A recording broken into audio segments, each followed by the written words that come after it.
नमः श्री परमहंस स्वादित चरण कमल चिन्ह मकरंदाय भक्तजन मानस निवासाय श्रीरामचंद्राय वागीसायस्य वदने यस्य च लक्ष्मीर्वक्षसि यस्यास्ते हृदये संवित्तं नृसिंहमहं भजे विश्वसर्ग विसर्गादिनवलक्षणलक्षितं श्रीकृष्णाख्यं परं धाम जगद्धाम नमामि तत् माधवो माधवावीसौ सर्वसिद्धिविधायिनौ वन्दे परस्परात्मानौ परस्परमुतिप्रियौ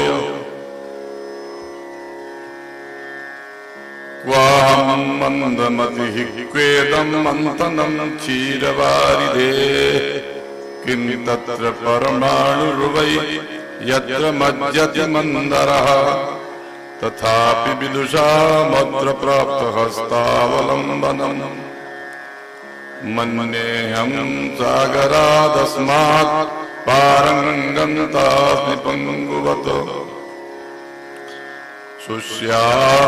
सुश्यामवामतम तामरसी यदा ग्रामाभिराम मनोराम ममामधाम उद्दाम काम दललाम पद प्रणामम् श्रीराम नामकमनामय नमामः कोशेय पीतवसनामरविन्दनेत्राम् रामप्रियाभयवरोद्यत पद्मास्ताम् उद्यच्छतार्कसदृशीम् परमासनस्थाम् वन्दे विदेहतनयाम् सखिभिर्वरीताम् निरावलम्बस्य ममावलम्बम् विपाकिताशेष विपत्कदम्बम् मदीयपापाचलपातशम्बम् प्रवर्ततां वाचि सदैव बम बम करारविन्देन पदारविन्दम् मुखारविन्दे विनिवेशयन्तम् वटस्य पत्रस्य पुटे शयानम् बालं मुकुन्दं शिरसा नमामि गोपालकृष्णं शिरसा नमामि विहाय पीयूषरसं मुनीश्वरा ममाङ्घ्रिराजीवरसं पिबन्ति किम् इति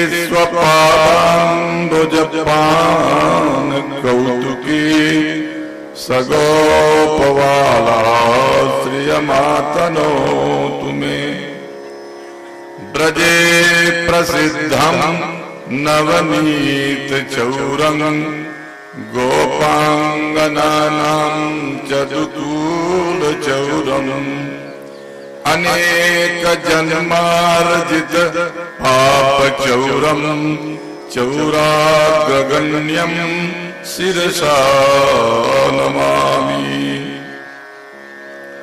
कान्तिः सितामृशति निन्दित शारदेन्दुर् यत्रैकतो विलसिता मसितांग शोभाम् वृंदावनेऽपि कृतयामुन गांग संगम राधा मुकुंद युगलम तदहं नमामि कृष्णाय वासुदेवाय हरे परमात्मने प्रणतक्लेशनाशाय गोविंदाय नमो नमः।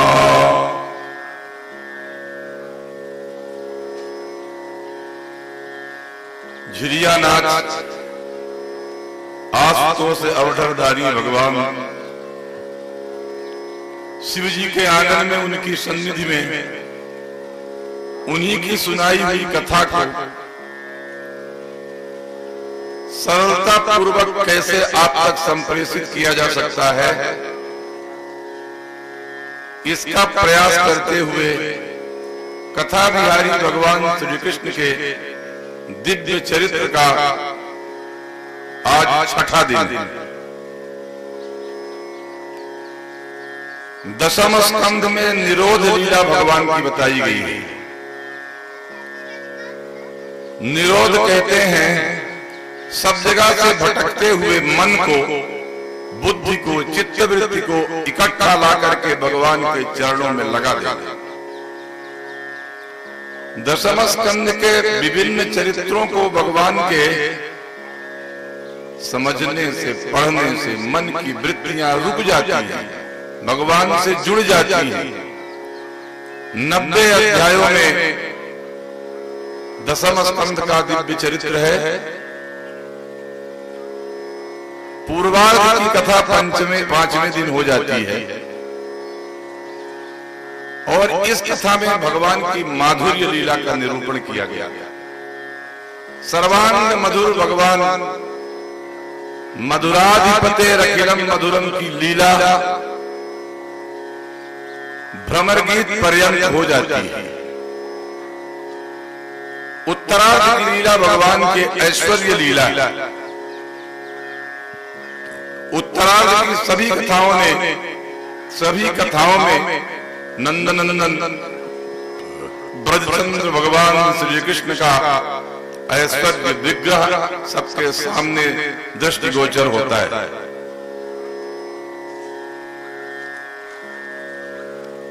विद्याध्ययन के बाद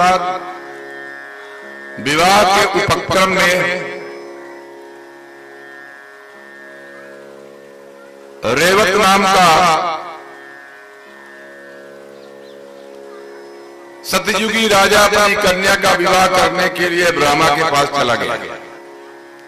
लड़की का विवाह किससे करें? पुत्री जाता महती है चिंता कस्मई प्रदेय महान वितर्का। लड़की पैदा होने पर पिता को चिंता होती है कि कन्यादान किसको करें। दत्ता सुखम यास्यति वा न वेति, देने पर भी सुखी होगी कि नहीं होगी कन्या। पितृत्वं खलु नाम कष्टम। ब्रह्मलोक में जाकर के ब्रह्मा से पूछा। ब्रह्मा ने कहा तुम्हारे 2-4 मिनट बैठने में तो कई वहां चतुर्युग बीत चुके हैं।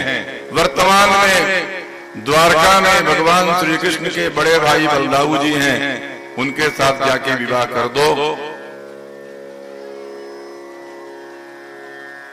भागवत में नहीं लिखा है, लेकिन कथावाचक सबको आनंदित करने के लिए कहते हैं कि रेवती जी 21 हाथ की लंबी थी और बलदाऊ जी छोटे थे।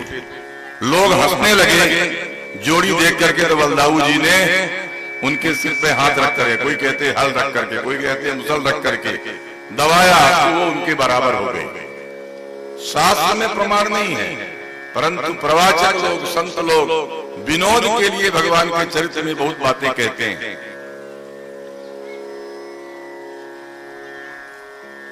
कल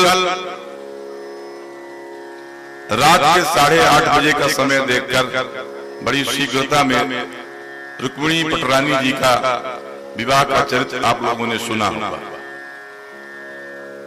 सामान्यतः ये कथाएं आपको आती हैं। अब भगवान का गृहस्थ जीवन प्रारंभ हुआ और एक कथा यह बताती है कि धन को रखने से, सोने को रखने से, हिरण्य को रखने से, मणि को रखने से, मणि के संपर्क में आने से, धनी लोगों के संपर्क में आने से भगवान श्री कृष्ण जैसा चरित्र भी प्रत्याख्यान का विषय बन जाता है, निंदा का विषय बन जाता है, बदनामी का विषय बन जाता है। जो कथा अभी आचार्य मदन मोहन जी कह रहे थे वो वही कथा सुना रहे थे। सूर्य की उपासना करने वाले सत्यजित के पास प्राप्त होने वाली जो मणि थी, उस मणि के विषय में प्रभात भगवान श्री कृष्ण को झेलना पड़ा। भगवान ने इस कलंक का मोचन करने के लिए बहुत उपक्रम किए, लेकिन पीछा नहीं छूटता था। अंत में भगवान की लीला को समझ करके सत्यभामा जी मिली, जिसकी कथा आप सुन चुके हैं। जाम्बवती जी मिली, इनकी कथा भी आप सुन चुके हैं।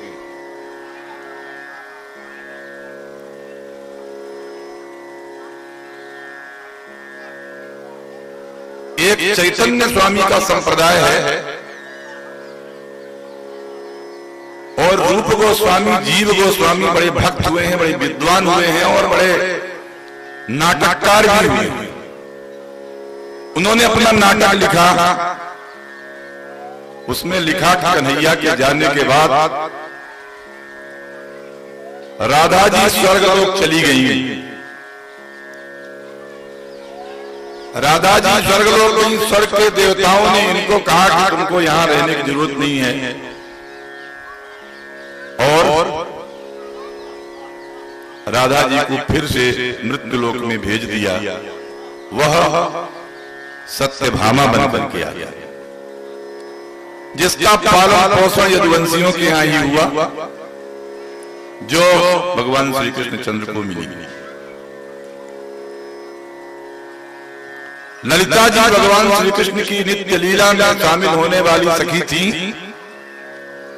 यही कथा उनके साथ है। वो जब उन्होंने जब आत्म प्रस्तुति के लिए धरती में अपने को फेंकना चाहा, कहते हैं बलि, परम बलि जाम्बवान ने उनको पकड़ लिया और अपनी पुत्री करके रखा। जाम्बवती जी होती थी।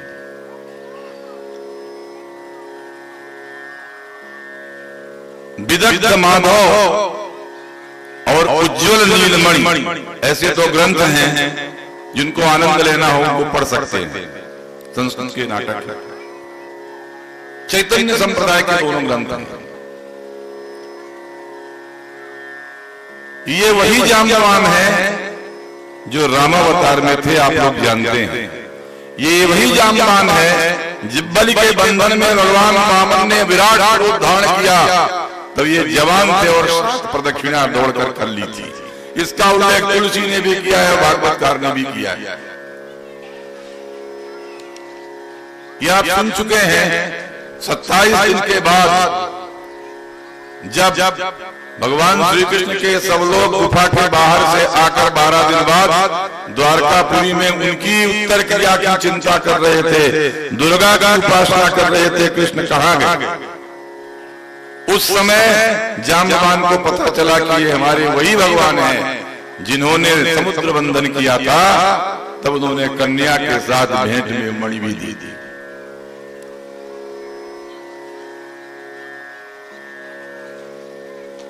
मणि विषयक बहुत बातें आपने सुन ली होगी, मैं संक्षेप कर दिया। भगवान श्री कृष्ण की 8 महारानियां थी, उनमें यमुना महारानी भी एक थी। कहते हैं कि गांडीवधारी अर्जुन भगवान श्री कृष्ण को सारथी बना करके कपिध्वज, जिसमें हनुमान जी बैठे हुए ऐसी पताका में भ्रमण के लिए चले और ब्रज के वन में भ्रमण करते हुए यमुना जी के किनारे आए। देखा एक सुंदरी स्त्री तपस्या कर रही है। अर्जुन से भगवान श्री कृष्ण ने कहा कि देखो ये तपस्या कर रही है इतनी सुंदरी यौवनावस्था में। अर्जुन ने जाकर के पूछा, कहा कि मैं कलिंदगिरी की कन्या कालिंदी हूं, क्यों तपस्या करती हो? कहा कि तपस्या के बिना भगवान नहीं मिलता, भगवान को पाने के लिए तपस्या करनी ही पड़ती है। क्यों? तपस्या के गर्भ में भगवान विराजते हैं, उनके अतिरिक्त मैं किसी को पति नहीं मानूंगी। यह भी विवाह हो गया। मध्य प्रदेश की धरती में अवंती नगरी है, 7 मोक्षदायिनी नगरियों में उज्जैनी है। विंद और अनविंद नाम के राजा थे, उनकी लड़की का नाम मित्रविंदा था। वो दुर्योधन, शिशुपाल, कंसाद के पक्ष वाले थे, उनके टीम के सदस्य थे। मित्रविंदा भगवान श्री कृष्ण से विवाह करना चाहती थी। भगवान श्री कृष्ण ने उनका भी विवाह किया।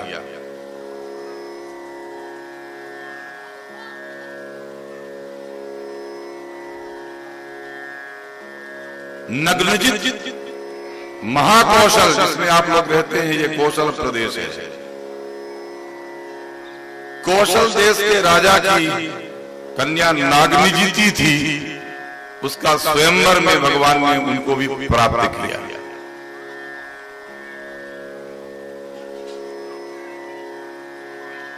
भौमासुर नाम का एक राजा था, कहते हैं धरती का ही पुत्र था। भूमि से पैदा हुआ इसलिए उसका नाम भौम था। राक्षसों जैसा काम करता था इसलिए भौमासुर था। भौमासुर की अलग धुन थी। सब सुंदरी लड़कियों को ला करके अपने कारागार में बंद कर लेता था। कहता था जब इनकी संख्या 1 लाख होगी तब मैं इनसे विवाह करूंगा।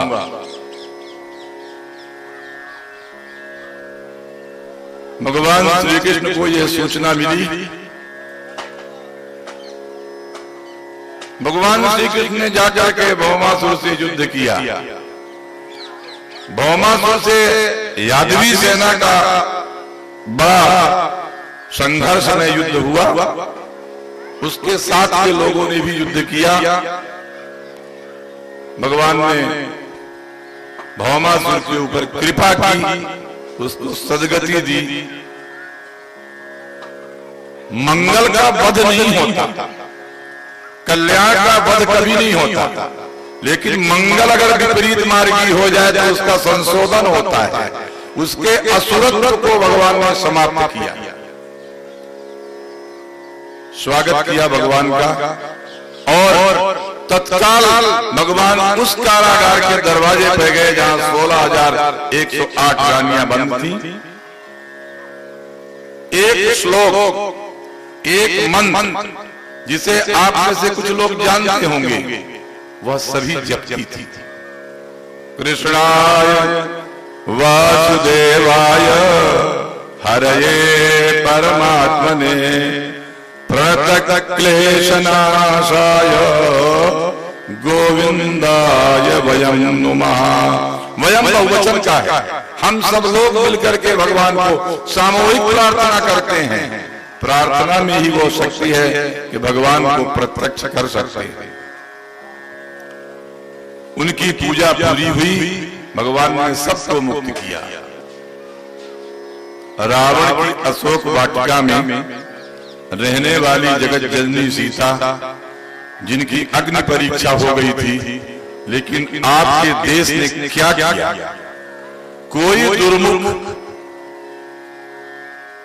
ऐसी जगत जननी सीता के लिए भी बातें कह सकता है, और उनको भी उसका परिष्कार करने के लिए अग्नि परीक्षण के बाद भी राजा राम को छोड़ना पड़ता है। ये 16,108 लड़कियां जो भौमासुर के यहाँ, एक राक्षस के यहाँ कारागार में बंद थी, समाज सरलता से उनका विवाह करता क्या? नारियों के उद्धार का, समाज में नारियों की इस प्रकार की समस्याओं का समाधान करने के लिए ही भगवान का आविर्भाव पुरुष रूप में होता है। भगवान श्री कृष्ण ने सबको एक साथ अपने अनेक अनेक रूप धारण करके एक भगवान अमित रूपों वाले सबसे विवाह किया। एक व्यक्ति 16,000 रानियों से, 16,000 लड़कियों से विवाह करे तो शंका होती है, लेकिन अखिल ब्रह्मांड नायक भगवान जो एक साथ अनेक रूप धारण कर लेता है, वह 16,000 का 1 लाख युवतियों से विवाह भी कर ले, वो शंका का विषय नहीं हो सकता।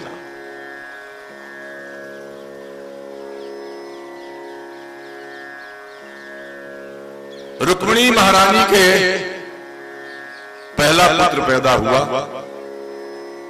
आप जानते हैं जिरियानाथ को एक बार क्रोध आया,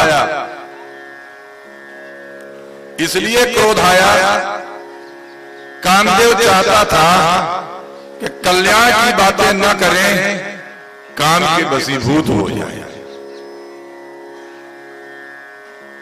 काम के वशीभूत होने के लिए काम ने प्रयास किया। इसमें काम कोई दोषी नहीं था, इसमें दोषी वही इंद्र था।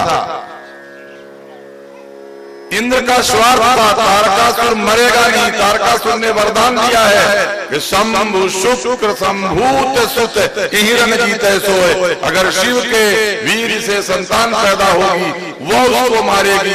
तारकासुर ने तमाम इंद्रलोक को विध्वस्त कर दिया, सारे देवताओं को पराजित कर दिया। इंद्र ने कामदेव से कहा, जाओ शंकर जी समाधि में बैठे हैं, कैसे भी समाधि भंग करो। महाकवि कालिदास ने कुमार संभव में बड़े विस्तार से इसका निरूपण किया। आचार्य तुलसी ने भी एक आधी लाइन में संकेत किया है। कालिदास लिखता है, क्रोधम प्रभो संघर्ष संघरेति यावत् विराखे मरुतां चरन्ति तावत् सवैनी भवनेत्र जन्मा भस्मावशेषं मदनं चकारो। तुलसी लिखते हैं, जब शिवती सर नयन उभारा चितवत काम भयउ जरि चारा। ये कामदेव तो जल गया, उस रति का क्या होगा। रति के विलाप की अद्भुत वर्णना कालिदास ने चौथे सर्ग में की है। कुमार संभव के तुलसीदास ने कहा कि हम प्रसंगांतर नहीं करें, हम भी कह रहे हैं कि प्रसंगांतर नहीं करें। एक बात, जब यदुवंश कृष्ण अवतारा होई हरण महामहिभारा कृष्ण तनय होई पति तोरा वचन अन्यथा होई न मोरा। ये तुलसी।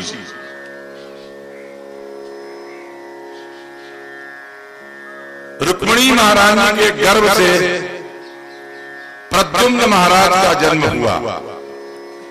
द्युम्न माने होता है चमक, प्रकाश, और प्र लगा दो प्रकृष्ट प्रकाश, प्रकृष्ट तेज, प्रकृष्ट कांति।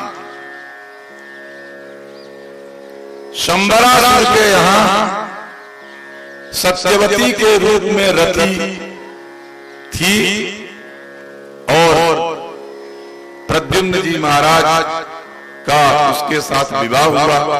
शंबरासुर इस विषय से बड़ा असंतुष्ट हुआ और स्वयं प्रद्युम्न जी ने उसको परास्त किया और उसको परम धाम दिया। लेकर के साथ में रति स्वरूपा को, सत्यवती को लेके आए। नारद जी उसी समय उपस्थित हो जाते हैं। भगवान श्री कृष्ण को कहा कि बधाई, काहे की बधाई, कहा कि ससुर बनने की बधाई।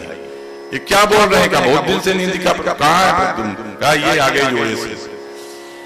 बताया कि ये पूरा रहस्य है, ये रति का ये अवतार है, ये कामदेव के अवतार है। इनका दोनों का विवाह और मंगल मनाया गया द्वारकापुरी में।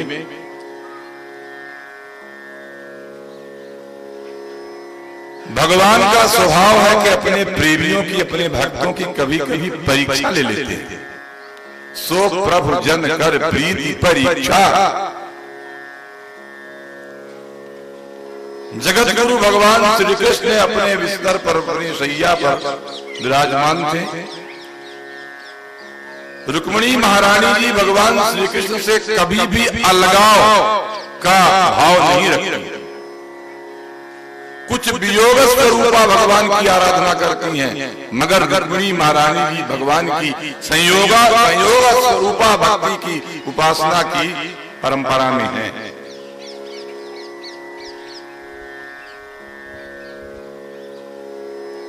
साक्षात लक्ष्मी का स्वरूप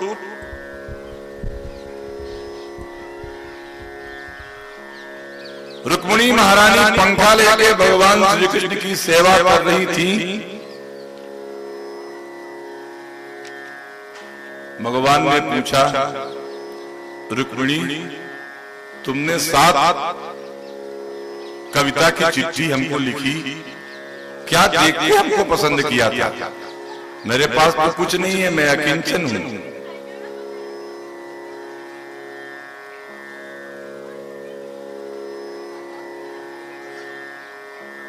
अनेक प्रकार के राजा रजवाड़े जो बहुत संपत्ति से युक्त हैं, वो तुमको चाहते थे। उनमें रूप था, उदारता थी, बल था, ऊर्जावान थे, चैत्यादीन स्मर दुर्मदान, काम से अंधे चैत्य अर्थात शिशुपाल इत्यादि को दत्ता भ्रात्रा सुपित्रा च कस्मान नो बदृशे असमान।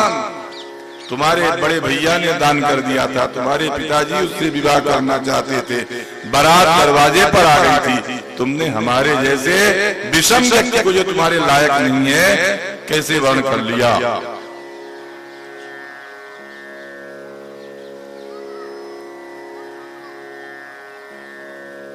कहा कि जो गलती हो गई सो हो गई, संशोधन की गुंजाइश अभी भी है।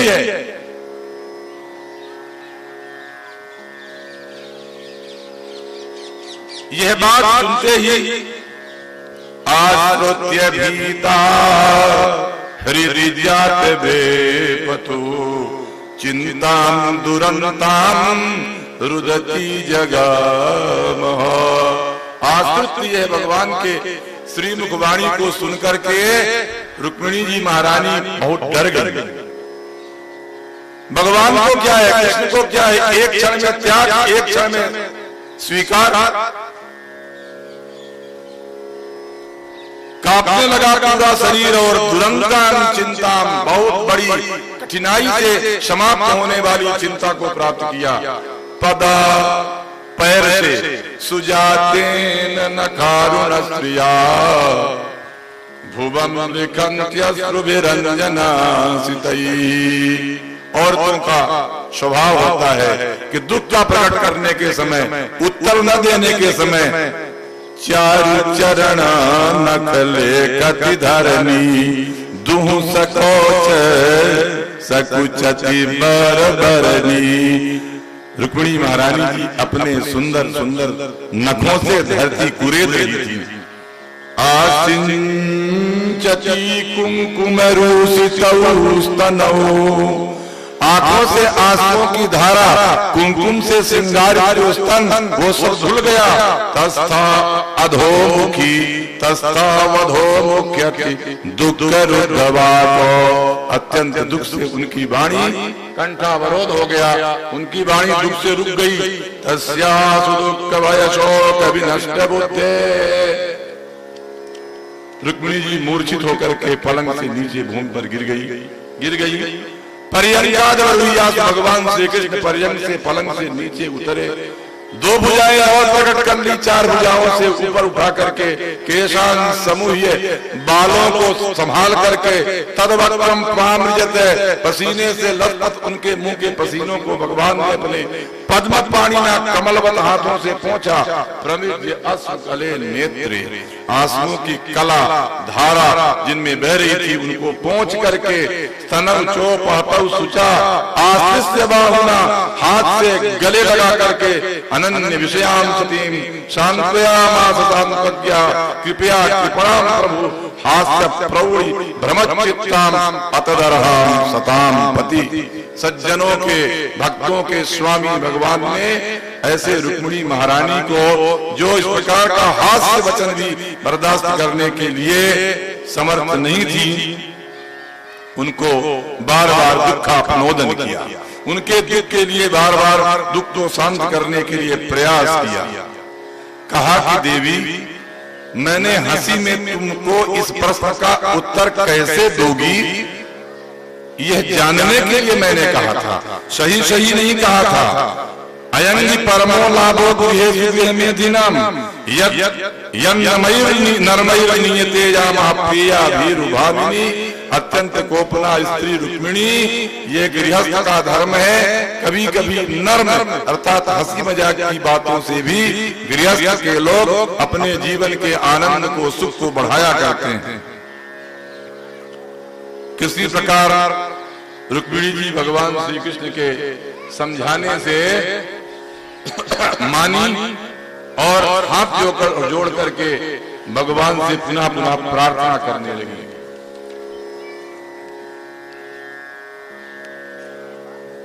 बारह 15 श्लोकों में प्रार्थना किया, जिसका एक श्लोक सुनाता हूं।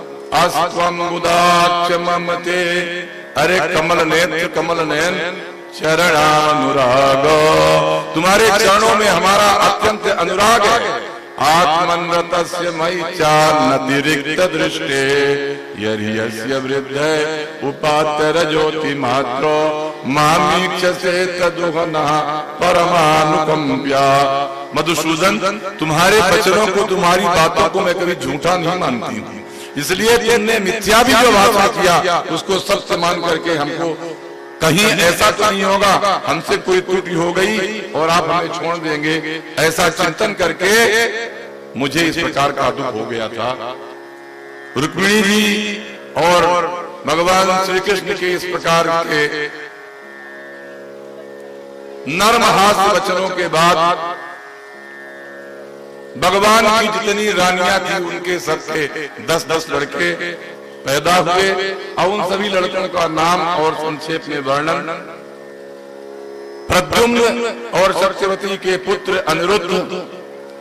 अनिरुद्ध का विवाह रुक्मी की पोती से हुआ और जब रुक्मिणी महारानी का विवाह हुआ था उसमें शिशुपाल की सेनाओं के साथ मिलकर रुक्मी ने भगवान से युद्ध किया था। भगवान ने तलवार निकाल करके उसका सिर पकड़ के मारना चाहा, रुक्मी हाथ जोड़ के खड़ी हो गई। बलदाऊ जी ने कहा मारना, रिश्तेदारी हो गई है, अब रिश्तेदार को बचाओ, मारने की जरूरत नहीं है। मूछ मुड़वा दिया और बाल मुड़वा दिया, बपनम नवीनानम करके कहा ये मृत्यु के समान कष्ट है, छोड़ दिया। मारे शर्म की उसने प्रतिज्ञा की थी, कुंडिनम न प्रवेक्ष्यामि, मैं कुंडिनपुर नहीं जाऊंगा। भोजकट में अपनी कुटिया बना के वो रह रहा था। भगवान ने सोचा कि इनके यहाँ रिश्तेदारी करने से पुरानी कटुता भी समाप्त हो जाएगी, इसलिए रिश्ता स्वीकार कर लिया। बलदाऊ जी विवाह के प्रसंग में, उत्सव के प्रसंग में द्यूतक क्रीड़ा कर रहे थे और रुक्मी ने बलदाऊ जी से पाशा खेलने के समय छल पूर्वक पासा चला और बलदाऊ जी के न ध्यान देने पर बार बार दांत निकालता हुआ हंस रहा था। शेषनाग के अवतार बलभद्र जी को क्रोध आया और उन्होंने उसकी कपाल क्रिया कर दी। वहीं रुक्मी का मोक्ष हो गया। रुक्मी के इस प्रकार वध कर देने से रुक्मिणी महारानी बहुत नाराज हो गई। भगवान श्री कृष्ण को यह समझ में आया कि रुक्मिणी महारानी नाराज है। एक तरफ बलदाऊ जी नाराज, एक तरफ घरवाली नाराज, एक तरफ भैया नाराज। अब क्या करें? भगवान श्री कृष्ण ने कहा चुप रहते हैं, कुछ दिन में मामला ठीक हो जाएगा। भगवान तटस्थ हो गए, किसी के प्रति कोई किसी प्रकार की प्रतिक्रिया नहीं। एक लोक में बड़ी प्रचलित कथा है कि बाणासुर की लड़की जिसका उषा ऐसा नाम था, सपना उसको आ गया और किसी को देखा उसमें मन लग गया उसका। बड़ी दुखी थी, उसकी कोई दोस्त थी, चित्रलेखा नाम था। लोक में प्रचलित भी ये कथा है। चित्रलेखा ने कहा कि तुमको क्यों इतना कष्ट हो रहा, दुखी क्यों हो? अब उसने उसको सखी को सब बात बता दिया। उसने तमाम चित्र बनाए। जब प्रद्युम्न का चित्र बनाया तो उसको शर्म आने लगी, क्योंकि उसके ससुर थे। जब चित्र बनाया प्रद्युम्न के पुत्र का, कहा बात यही है, ये सपने में हमको परेशान करे। अरे कहा ये तो मैं जानती हूँ कौन है। कहा कि मेरे पास माया की विद्या है, मैं माया से ले चल उसको, उसके रात में उसके पलंग के साथ ले आऊंगी और तेरे कमरे में उसका बिस्तर लगा दूंगी। अब क्या चाहिए? यही किया। ये कथाएं कुछ न कुछ निर्देश और संदेश देती रहती हैं। परिवार में एक भक्त हो जाए तो 21 पुस्त तक भगवान उसके परिवार में कृपा करते रहते हैं। प्रहलाद के परिवार में बाणासुर पैदा हुआ था, परम शैव था। भगवान शंकर जी को प्रसन्न कर लिया था। भगवान शंकर जी को प्रसन्न करने के बाद हजार हजार भुजाएं मांग लिया। एक दिन शंकर जी से कहता है कि महाराज एक वरदान मांगना चाहता हूं। कहा क्यों? क्या वरदान? कहा ये हजार भुजाओं में बड़ी खुजली हमारे पैदा हो रही है, कोई लड़ने वाला ही नहीं है। शंकर जी को हंसी आई। कहा ये पताका ले जा, अपने घर में लगा देना। जब पताका तेरी गिर जाए समझने वाला कोई पहलवान मिल जाएगा लड़ने वाला, चिंता मत कर। और भगवान ने सोचा कि इसकी लीला समय हो गया है, इसलिए ये उषा के माध्यम से अनिरुद्ध जी का आनयन। बहुत दिन हो गए, भगवान की इतनी रानियां, सबके 10-10 लड़के, नाती पोते, कहीं होश नहीं थी कौन कहाँ है। नारद जी श्री कृष्ण गोविंद हरे मुरारे कहते एक दिन पहुंचे। कहा पता है तुम्हारा पोता कहाँ है? कहा कौन सा पोता? अरे कहा वो प्रद्युम्न का लड़का। कहा यार बहुत दिन से दिखा नहीं स्वामी जी, पता नहीं कहाँ है। कहा मुझे मालूम है कहाँ है, बताने के लिए मैं आया। बताया और कहा कि उसको जेल में बंद करके रखा है। ये दोनों पासा खेलते थे, अक्षत क्रीड़ा करते थे, अनेक प्रकार की जुगलबाजी करते थे, अंतापुर में थे, मालूम नहीं था। मगर किसी अंतापुर की नौकरानी ने कभी जाकर के अपने पिता, उनके पिता को बता दिया, राणासुर को बता दिया कि कुछ ये राजकुमारी जी के यहाँ कोई उनके मित्र आ गए हैं। बात करते हुए आवाज देखा और जाके अनिरुद्ध को लेटे हुए देख लिया।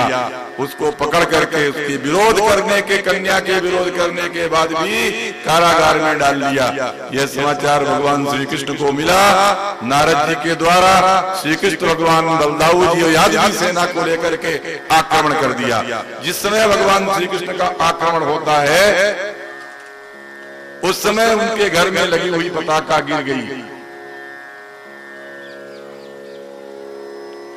अनिरुद्ध जी के साथ भी युद्ध हुआ, इस तमाम सेना के साथ युद्ध हुआ। युद्ध की विशेषता यह है कि उस युद्ध में परम शिव जो बाणासुर है उनकी तरफ से शंकर जी और भगवान श्री कृष्ण स्वयं, एक तरफ शिव और एक तरफ विष्णु, दोनों का युद्ध हो रहा है। ये वैष्णव पुराण है, यहाँ सदैव विष्णु की विजय होगी। शैव पुराण, शिव पुराण पढ़ेंगे तो सदैव शंकर जी की जीत होती है। जब विष्णु पुराण पढ़ते हैं तो सदैव विष्णु भगवान की जीत होती है। और दोनों ने एक प्रकार के ज्वर को पैदा कर दिया। एक शीतल ज्वर हो गया, शंकर जी की तरफ से पैदा हुआ ज्वर। दोनों ज्वरों ने, 3 सिर वाले ज्वरों ने युद्ध करना प्रारंभ कर दिया।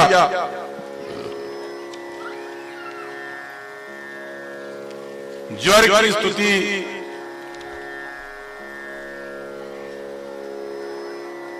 छह 7 पद्यों में है। नमामि त्वानंद शक्तिं परेशं विश्वात्मानं केवलं व्यक्तिमात्रम। और उस ज्वर के स्तोत्र के बाद कहते हैं ज्वर शांत हो जाता है।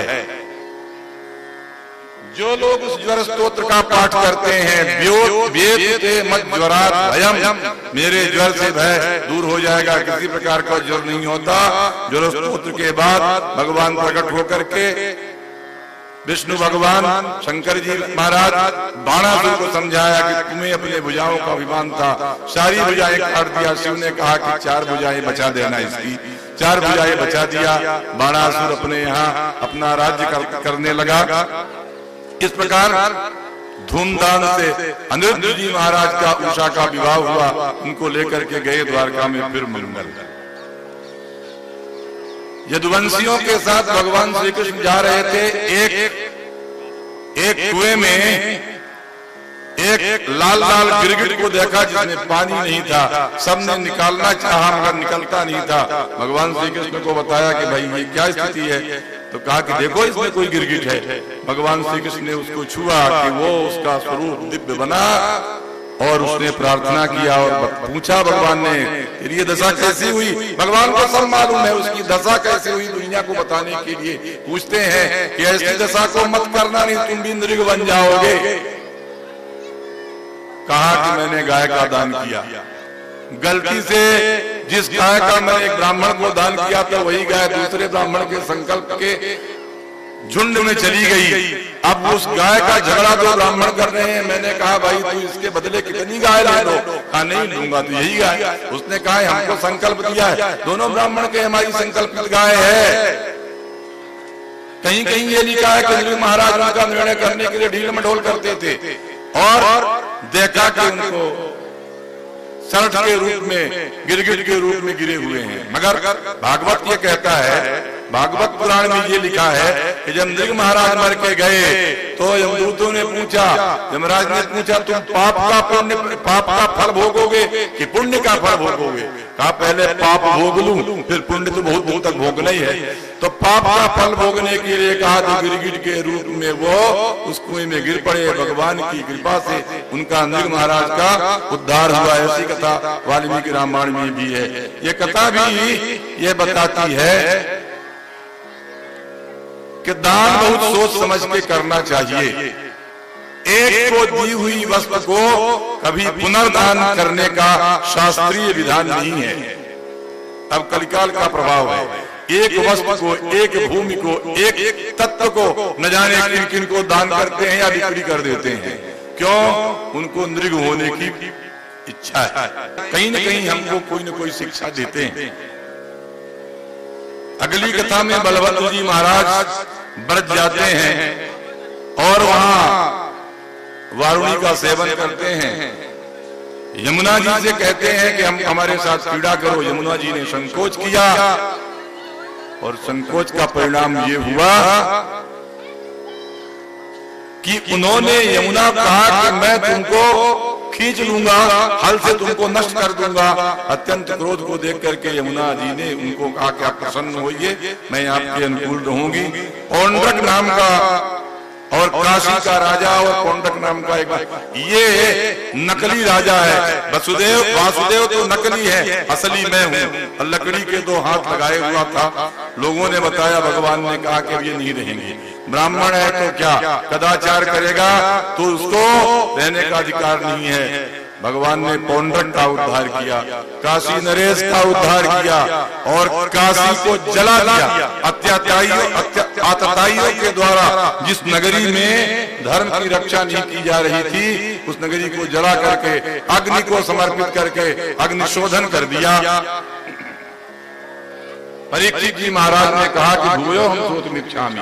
बलदाऊ जी के अद्भुत चरित्र को मैं और सुनना चाहता हूँ, कृपा करके सुनाओ। कहा नरकस्य सखा कश्चित्, नरकासुर भौमासुर एक ही है। नरकासुर का कोई द्विविध नाम का बानर, ये वही द्विविध है जो रामावतार में था।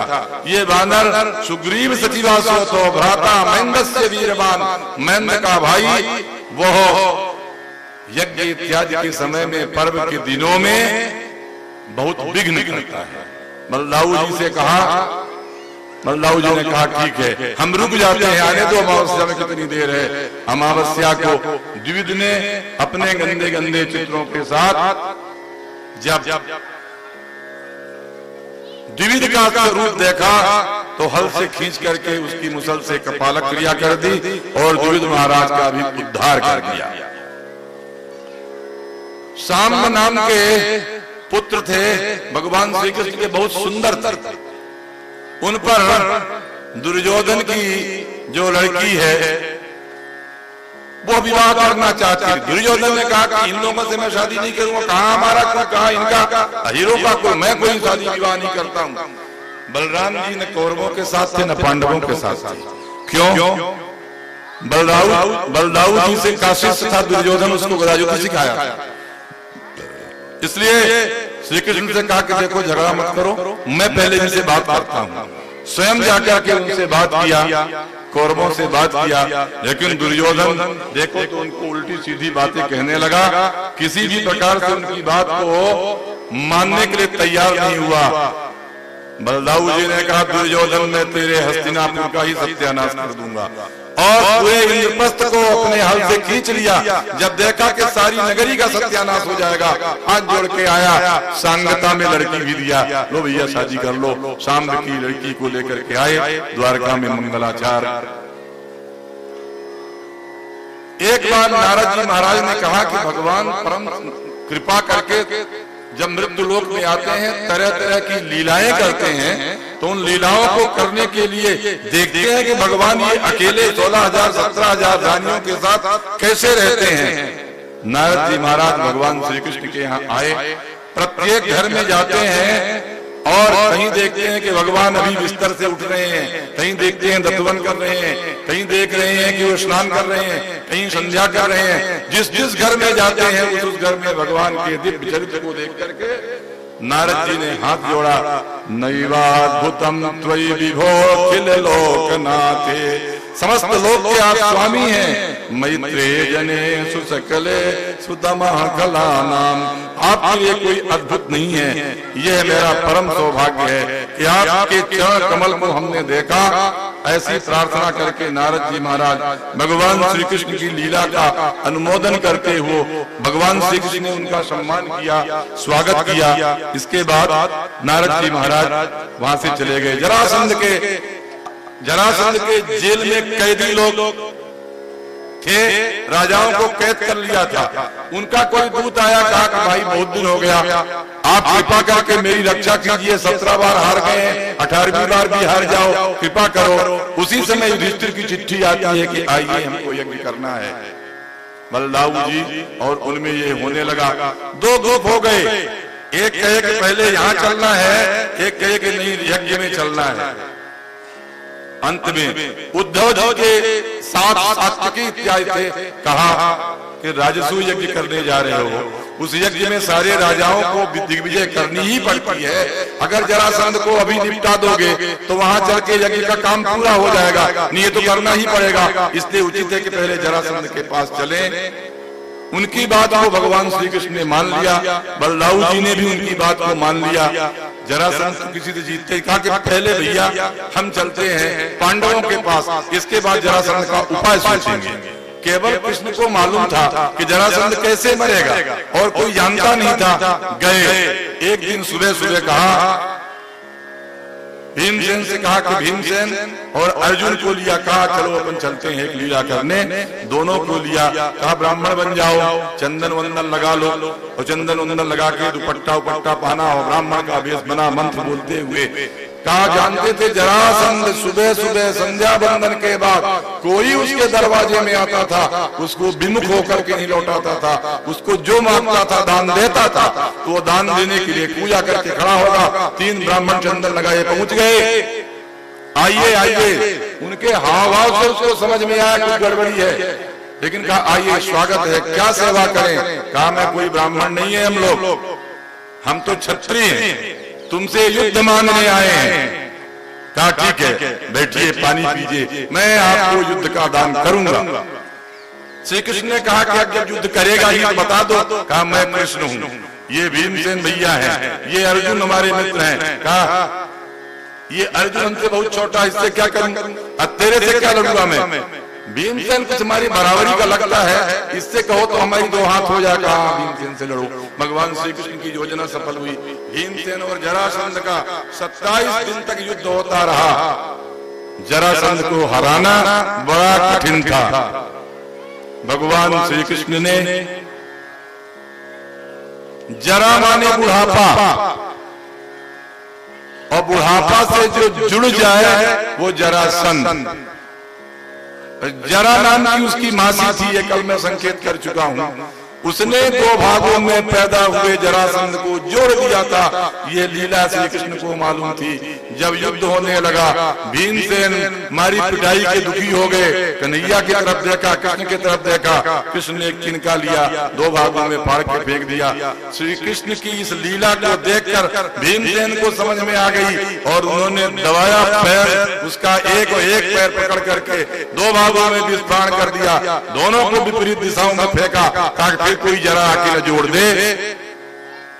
वृद्धावस्था के समय में भगवान श्री कृष्ण की याचना को, भगवान की याचना को ही ध्यान देना चाहिए। युद्ध करने का समय वृद्धावस्था नहीं होता, भक्ति करने का समय वृद्धावस्था होता है। जरासंध को भगवान ने मोक्ष दिया। भगवान श्री कृष्ण इंद्रप्रस्थ आए, राजसूय यज्ञ, ये कथा महाभारत में ज्यादा विस्तार से लिखी है। राजसूय यज्ञ में यह सभा बैठी कि सबसे पहले पूजा किसकी की जाए। गणेश जी की पूजा पहले होती नहीं थी। कालिदास ने गणेश का कोई वर्णन नहीं किया। शंकर जी लड़के के रूप में